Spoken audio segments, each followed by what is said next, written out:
Uncle నమస్తే uncle. చెప్పండి. Present Mangalagiri constitution మొన్న ఆర్కే గారు రాజీనామా చేశారు కదా. రాజీనామా చేశారు. ఎలా చూస్తారు అంటారు? ఏం మామూలుగానే ఓ ఫ్రెండ్గానే చూస్తాం, చాలా మంచాడు ఆయన. మరి ఏదో ప్రాబ్లంతో రాజీనామా చేశాడు. వ్యక్తిగతంగా చాలా మంచాడు. ఈ కొంతమంది టీవీలో వాళ్ళు చెప్పుకుంటున్నారు, ఆడ మా ఏది ఆర్కే గారు రిజైన్ చేశాడు, ఇంకేముంది ఇదంతా బాధి యాడికి బాదు. ఇది వైఎస్ఆర్సీపీ గడ్డ, ఎవరికి ఇచ్చినా గెలిచింది. అదే మోస్ట్లీ అదే పార్టీ ఆర్కే గారు రాజీనామా చేశారు కదా, దానివల్ల పార్టీకి నష్టం ఏం లేదండి. ఆయన ఏమైనా బయటికి పోయాడా ఏంటి? పాడు రైతు బిడ్డ ఆయన. ఆయన ఫస్టే చెప్పాడు, నేను ఉంటే వైఎస్ఆర్సీపీలోనే ఉంటా, లేదా సేలికిలు పని చేసుకుంటాను. ఇంకా అలాంటి వ్యక్తి పోతే నష్టమేముంది? వీళ్ళు ఏదో కొట్టుకుంటున్నారు కొంతమంది టీవీలో వాళ్ళు, అమ్మో ఆయన పోయేసాడు ఇంకేముంది అది ఇది అని. యాడికి పాడు, చాలా మంచి వ్యక్తి. ఆయనకి ఏదో ప్రాబ్లం ఉంది చేశాడు, కానీ దీని మీద ఏం కోపంతోనో రిజైన్ చేయలే. అదేమ్మా, ఇంకా చెప్పు. అలాగే ఈ ఆర్కే గారు రాజీనామా చేశారు కదా, వాళ్ళ వర్గం వాళ్ళందరూ రేపు గండి చిరంజీవి గారికి ఇన్ఛార్జ్ ఇచ్చారు కదా, వాళ్ళకి సపోర్ట్ చేస్తారా చేయరా అనుకుని బ్రహ్మాండం చేస్తారు. అక్కడ మనిషి మంచివాడు అయినా ఎవరికి ఇచ్చినా, గంజి చిరంజీవి కాదు, ఎవరికి ఇచ్చినా వైఎస్ఆర్సీపీ గెలిచిద్ది. లోకేష్ గారికి లోకేష్ గారు పాపం ఆయన్ని లాగటం ఎందుకు, నడవలేక ఇబ్బంది పడుతున్నాడు ఆయన. ఆయన గెలవడు. ఈసారి నేను యోగాలను పాదయాత్ర చేస్తున్నాను, ఖచ్చితంగా లోకేష్ మంగళగిరిలో గెలుస్తాడు అని అంటున్నాడు. ఇక్కడ గొంతు తిరిగి వచ్చి యోగాళం పెట్టినా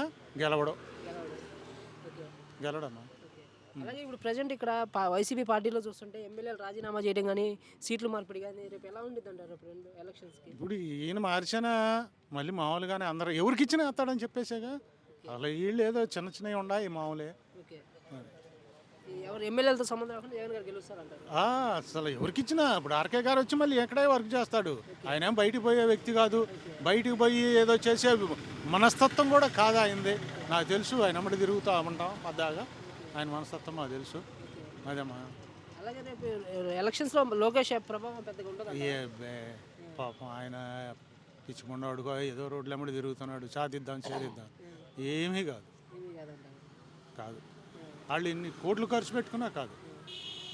ఎలక్షన్స్ దగ్గరకు వస్తున్నాయి, ఈ లోపు పవన్ కళ్యాణ్, చంద్రబాబు, లోకేష్ వీళ్ళందరూ కలుస్తున్నారు. మరి వీళ్ళందరూ కలిసినా కానీ అసలు వీళ్ళిద్దరుగా ఇంకా 4 పార్టీలు ఉన్నాయి పాపం. వాళ్ళు కనుమరుగైపోయారు. ఈ చంద్రబాబుతో ఎప్పుడైతే కలిశారో కనుమరుగైపోయారు. వాళ్ళు కాదు, ఇంకా 10 పార్టీలు కలిసినా, బీజేపీ కలిసినా, ఏం కలిసినా కానీ మళ్ళీ వచ్చేది ఈయన అంతే. సింహం ఇది. కొంతమంది అంటే రాజా ఇది అంటారు, ఒకే ఒక్కడు సోనియా గాంధీనే. ఇదే కొంతమంది అయితే ఇంకో పార్టీ వాళ్ళు, అమ్మ ఎన్ని కోట్లు ఇస్తా, ఒక విమానం డబ్బులు ఇస్తానట, అమలు చెయ్యి అనేవాడు. సింహం ఇక్కడ రాయలసీమ బిడ్డ. వాళ్ళ రక్తంలోనే ఉంటుంది ఆ పౌరుషం. ఇంకోటి అయితే అది కొండను ఢీ కొడతామా? ఇప్పుడు ఇదిగో మా కొండ ఉంది, మనం పోయి గుద్దుతామా? సింహం. ఇవాళ పిల్లలు అమెరికా వెళ్తున్నారంటే ఎవరు? మనం చూసాం. నేను అమెరికా వెళ్ళి వచ్చాను. మా అమ్మాయి అమెరికాలో ఉంది, చదువుకుని ఉద్యోగం చేస్తుంది. అమెరికా వెళ్ళి ఆ వయసు రోడ్లోకి వెళ్ళి మాట్లాడాలంటే ఎవరు దాన్ని అలవుద్దా? కోట్లు ఉన్నాడే వెళ్ళేది, కోట్లు ఉన్నాడే. ఇవాళ ఏమి లేని పిల్లలను కూడా చదివించి అమెరికా పంపిస్తున్నారు. అదేమ్మా, మళ్ళీ వైసీపీ అమ్మా.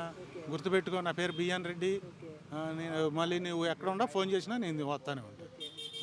మళ్ళీ గెలిచేది నెంబర్ 1. పేదలు వీళ్ళంతా బడుగు వర్గాలు, అన్ని కులాలు అంతా పైకి రావాలంటే ఈ ఒక్క వైసీపీతోనే. ఇప్పుడు నేనుండా, మా ఊళ్ళో క్రిస్టియన్స్తో నాకు బాగా మా ఫ్రెండే ఉన్నారు. వాళ్ళు అక్కడే ఉన్నారు. మరి నా దగ్గర ₹1 ఉందని ఎటో కూడా కష్టం మీద పిల్లల్ని చదివించుకొని అమెరికా వెళ్ళింది మా అమ్మాయి. మరి ఆ పిల్లలు ఆడే ఉన్నారు. ఇప్పుడు కూడా వెళ్తాం, మాది మెల్లింపూడి. ఇప్పుడు పోయి చూద్దరు కానీ రండి. మా ఫ్రెండ్ చిన్నప్పటి నుంచి వ్యవసాయం చేసాం మేము.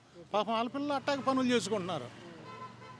అది ఎక్కడ వాళ్ళు రావాలంటే, వీళ్ళంతా పైకి రావాలంటే వైఎస్ఆర్సీపీ. ఇట్లా మాట్లాడుతున్నారు మీదేదో ఈయనకేదో. నాకు అసలు ఏమీ లేదు. ఒక అభిమానిని